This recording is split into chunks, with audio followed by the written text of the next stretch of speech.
Welcome back to the Daily Dose. I'm your host, Jeff Hansen. As always, the show is brought to you by Give'emHellBrigham.com and by CougarSportsInsider.com, part of the 24/7 Sports Network. Thank you to all of you who have subscribed to the channel so far. We appreciate it. It means the world to us. It's all about fueling the algorithm. So if you haven't done so yet, hit that subscribe button, like this video. Don't be shy. Leave us a comment. All of those interactions help us out a ton, and it helps us grow this platform. Thank you from the bottom of my heart for all of your support so far. Today, I want to talk about Darrell Funk. And candidly, it's time to start putting a little bit more respect on the job that Darrell Funk has done down at BYU. There's been this misconception, and I'm going to call it a misconception, but there's been this misconception floating around BYU fan waves that Darrell Funk's offensive line isn't as good as where Jeff Grimes was. He's not as good of a coach as where Jeff Grimes is today. There's been this idea that he can't recruit as well as Jeff Grimes or Eric Mateos could. There's been this idea that he's just okay. Folks, I think that's false. I think that Darrell Funk has proven now over the course of several seasons that he's pretty darn good for BYU, and I think that we can start to look at that. There's enough data that's readily available to us that we can start to say, Darrell Funk is not that far off from where Jeff Grimes is. I don't want to make this about Jeff Grimes. This is not a comparison between the two. Jeff Grimes is phenomenal. Eric Mateos did wonderful things for BYU, and those two are doing great things down in Waco for Baylor. This is not about Grimes versus Mateos. Grimes versus Funk. However, in order to really appreciate what Funk has done, we have to look at what Grimes is doing, because BYU fans universally agree that Grimes and Mateos were fantastic offensive line football coaches. So we're going to compare where Funk is today to what Grimes and Mateos are doing down at Baylor to really kind of give us an idea and say, wow, you know what, Darrell Funk, maybe he's better than we're giving him credit for. In order to do so, we're going to turn to our friends at Football Outsiders. Football Outsiders does a ton of advanced metrics, and one thing that they do better than anybody else in the industry is use numbers and data to quantify offensive line play. That's an incredibly difficult thing to do because offensive linemen aren't putting up numbers in each and every game. So it's tough. It's not an exact science, but Football Outsiders does as good of a job as anybody can, and that's what we're going to use. So I will read some definitions of what these metrics are, and I'll read them directly from Football Outsiders just so that you guys know exactly what we're working with and exactly all of the information that I have. And then we're going to talk about where BYU is compared to where Baylor was last year. And I think what we're going to find is that Darrell Funk, he's not that far off. First one, average line yards. And here's what Football Outsiders says. The line gets credit for rushing yardage between 0 and 3 yards and 50% credit for yards 4 through 8. Anything over 8 yards is quantified as a highlight opportunity, and that credit goes to the number. So with that definition, average line yards, last year, Baylor averaged 2.75 line yards. BYU averaged 2.9. Baylor's 275, that's a great number. That was good for 55th in the country. BYU's 2.9 is at 21. And if you look at what BYU was dealing with from a running back perspective, Chris Brooks was hurt. It's kind of a revolving door of who was playing running back. And yet it was the offensive line that consistently produced and opened up holes for the running game. 2.9 line yards is great. Okay, next stat, standard line yards. The raw unadjusted per carry line yardage for a team on standard down. So that's first and second and less than 7, and third and 4 or fewer. And where did we fall? Last year, Baylor, 2.76 standard line yards per carry. That's good for 39th in the country. BYU, 2.78 standard line yards per carry. When it's a pass down or an obvious passing situation and a run play is called, Baylor averaged 3.06 line yards per carry, while BYU averaged 3.34. 3.06 was good for 46th in the country. 3.34 was good for 17th in the country. So when it comes to line yards, getting a push on average plays, BYU outperformed Baylor last year. This isn't about Baylor versus BYU. This is about Funk, right? We don't give Funk enough credit for the push that the offensive line was able to give in the running game last year. BYU did not have a Tyler Algier in 2022. As good as Chris Brooks was, he was not Tyler Algier. And yet, they were able to have success and score in the top 30, 35 by most average line yard type carries. Now, let's look at opportunity rate. Football Outsider says the percentage of carries when 4 yards are available that gain at least 4 yards, the percentage of carries in which the line does its job, so to speak. Last year, Baylor, 52.8% of carries, the line did its job. That was good for 21st in the country. BYU, 51.6% of the time, the line did its job. That was good for 30th in the country. So, yeah, a little bit of a dip from where Baylor was, but I think you could see right there that Darrell Funk and this BYU offensive line was right there with Jeff Grimes and the Baylor offensive line. One of these coaches is widely regarded as an offensive lineman wizard, as he should be, and the other one we're kind of chalking up as just an average coach. Yet the metrics so far are about the same. We really need to start respecting Darrell Funk more.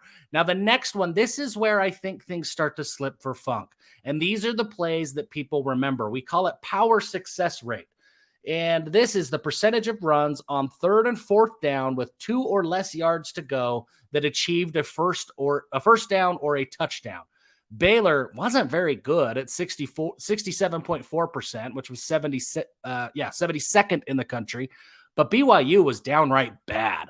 Only 53.3% of the time did BYU convert on those 3rd and 4th and short situations. That was 124th in the country. Is that offensive line play? Yeah, they play a big role in that. Could that be play calls? Could that be execution? Of course it could. It could be a lot of different things. But those seem to be the plays that people remember when they start to criticize the job that Darrell Funk did at BYU last year. And criticism is plenty warranted. The data bears that out. If you're only converting 1 out of every 2, 3rd and 2 or 4th and 2 type situations, you're not doing a very good job. I would expect that to be an emphasis for BYU this year. And I would expect a big back like Aiden Robbins to be able to do a lot better. But clearly, Darrell Funk has some room to grow and improvements he needs to make in those short yardage situations. From a passing down perspective, BYU was one of the best pass blocking teams in the country. Sack rate, I think it speaks for itself. Baylor, 5.74% of the time they were getting sacked. That was 54th in the country. BYU, 3.5% of the time. That was 18th in the country. Of course, Jaron Hall has a lot to do with that. His escapability was great, but the offensive line was an elite pass blocking offensive line unit. In obvious passing down situations when the defenses are pinning their ears back and sending blitzes, Baylor, 4.8% sack rate. That was 23rd in the country. BYU, just a 2% sack rate. That was number 3 in the country. The advanced metrics show that Darrell Funk is doing a really, really good job with this offensive line unit. He's got to get better in short yardage situations. And with Keaton Slovis at quarterback this year, that's really, really going to be imperative for BYU's success. If they can't convert in those short yardage situations with more regularity, then this offense is going to struggle.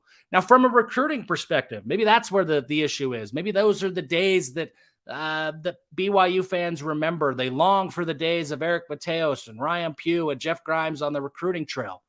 Well, let's take a look at that, because I don't think that Darrell Funk has done a bad job there either. He's holding his own. So just some of the names that Darrell Funk has brought in, or that have been brought in while Darrell Funk has been the offensive line coach. Lisala Tai was a big-time prospect out of Snow College. He's still at BYU. That was a big recruiting win. Some other names, Kingsley Suamataia. He came while Darrell Funk was there. I don't think he came for Darrell Funk, but he came to play for Darrell Funk.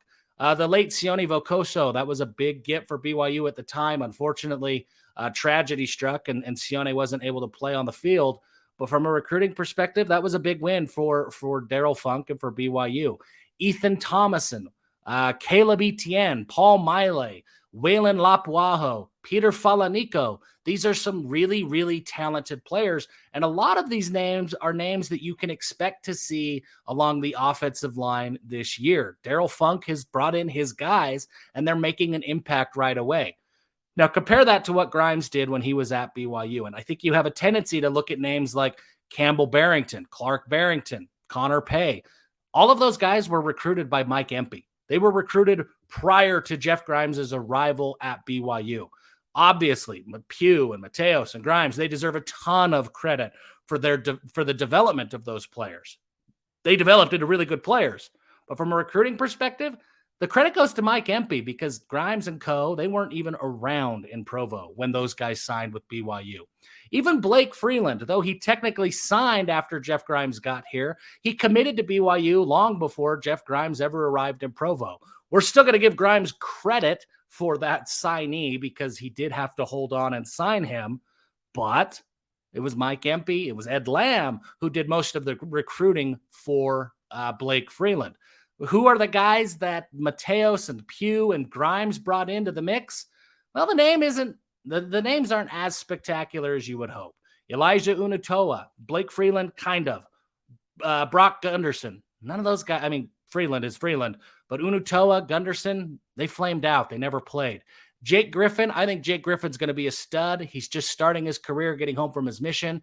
A huge get for Jeff Grimes. Isaiah Tupou has not enrolled.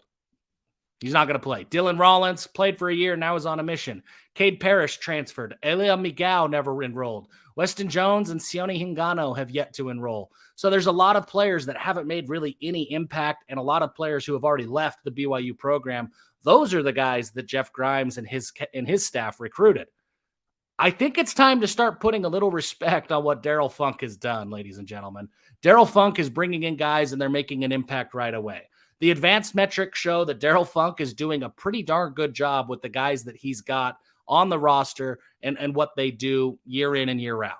The offensive line is a power, is a strength, and it is consistently a strength for BYU. It will be a strength in 2023. Jeff Grimes got that momentum going. We need to give Jeff Grimes and his staff all of the respect in the world. They are phenomenal offensive line coaches. Darrell Funk is right there too, and it's time to start putting a little bit more respect on the job that he has done with the BYU offensive line. The play hasn't slipped. The recruiting hasn't slipped. He has maintained the bar, the expectations, and the momentum that Grimes and his staff had while they were at BYU. And I think he's only going to get better in the future with the benefit of the Big 12 and other things that BYU has going for it right now. Darrell Funk, a heck of a football coach. Thank you so much for your support of the channel. Please subscribe if you haven't. And until next time, give them